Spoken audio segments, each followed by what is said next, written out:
Hello all, welcome to 3 stars channel. అందరూ ఎలా ఉన్నారు? ఒకవేళ మీరు కనుక ఈ వీడియోని ఫస్ట్ టైం చూస్తున్నట్లయితే మా ఛానల్ని తప్పకుండా లైక్ చేయండి, మీ ఫ్రెండ్స్ అండ్ ఫ్యామిలీతో షేర్ చేయండి అండ్ సబ్స్క్రైబ్ చేసుకోండి.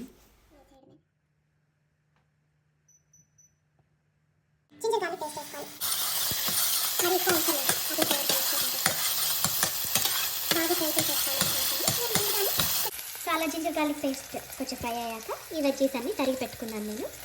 మష్రూమ్స్, కార్లిక్ అండ్ క్యారెట్ ఇవన్నీ బాగా చాలా సన్నగా తరిగి పెట్టుకున్నాను. ఎందుకంటే పిల్లలు తినాలి కాబట్టి వాళ్ళు వెజ్జీస్ అన్ని పక్కన పెట్టుకుని ఆనియన్స్ అలాగే తరిగి పెట్టాను సన్నగా. ఇంకా వాళ్ళు కూడా ఈ పీసెస్ అన్నాను కాబట్టి సో ఇలా అన్ని వెజ్జీస్ వేసేసి ఫ్రై చేస్తాను. కొంతమంది ఎగ్స్ విడిగా ఫ్రై చేసేస్తారు కదా, మళ్ళీ ఇంకో గిన్నె ఎందుకని చెప్పి నేను ఇలా ఒక పేస్ట్ చేశాను మధ్యలో. ఇక్కడ కొంచెం ఆయిల్ వేసి అందులో ఎగ్స్ వేసి ఫ్రై చేసేస్తాను. కొంచెం ఆయిల్ అయితే వేస్తాను.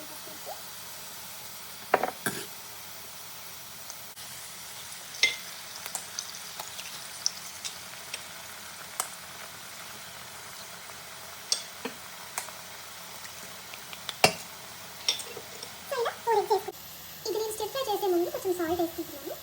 కొంచెం సాల్ట్ అండ్ కొంచెం పెప్పర్ పౌడర్ వేసుకున్నాను. మరి ఎక్కువ అవసరం లేదు, కొంచెం చిల్లీ పౌడర్ కూడా వేసుకున్నాను.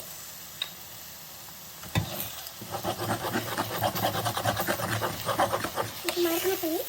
నేను ఫస్ట్ తిప్పేసి దెన్ చిల్లీ పౌడర్ వేస్తాను. ఎప్పుడైనా వేసుకోవచ్చండి, వంట అంటే ఇలాగే చేయాలి అలాగే చేయాలని ఏం లేదు. ఎలా అయినా చేసుకోవచ్చు, ఎలా చేసినా టేస్టీగానే ఉంటుంది అని నేను నమ్ముతాను. ఒకసారి హడావిడిలో చేసిన వంటలే బాగా వస్తాయి చూడండి. లైక్ అన్నీ ప్రెప్ చేసుకొని ఇలా చేయాలి అలా ఫాలో అవ్వాలంటే కొంచెం టేస్టీగా రాదు. నా పర్సనల్ ఎక్స్పీరియన్స్ అది. మీ పిల్లలు కనుక వెజిటబుల్స్ తినట్లేదు అది ఇదని కంప్లైంట్ చేస్తే ఖచ్చితంగా ఈ పద్ధతి ట్రై చేయండి. మంచిగా సన్నగా తరగాలి. నేనైతే ఇది వాడతాను, మనకి ఎక్కడైనా దొరుకుతుంది ఇది. సో దీంతో బాగా గ్రేట్ చేస్తే అసలు మీకు చాలా సన్నగా అయిపోతుంది. తెలియదు కూడా తెలియదు అది ఉన్నట్టు. మా పెద్దోడైతే అమ్మ ఫుల్ ఫైబర్ అని అడుగుతాడు, ఎందుకంటే వాడు నవల అవసరం లేదు కదా. బట్ స్టిల్ చేసేస్తాను.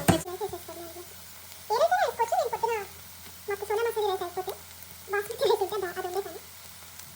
ఏ రైస్ అయినా ఓకే. కానీ ఏమంటారంటే బాస్మతి రైస్లో గ్లైసిమిక్ ఇండెక్స్ తక్కువ ఉంటుందంట. సో డయాబెటీస్ అలా ఉన్న వాళ్ళు ప్రిఫర్ బాస్మతి రైస్ దాని సోనా మసూరి రైస్.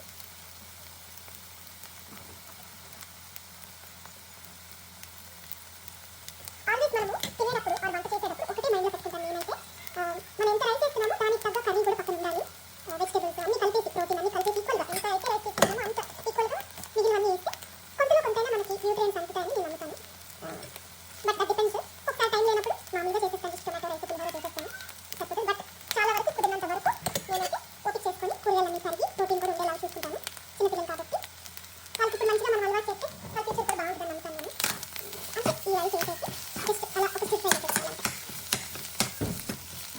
ఇప్పుడు కొంచెం మళ్ళీ మనం సోయా సాస్ వేసుకోవాలి, సో దట్ మనకు ఎక్స్ట్రా ఫ్లేవర్ వస్తుంది.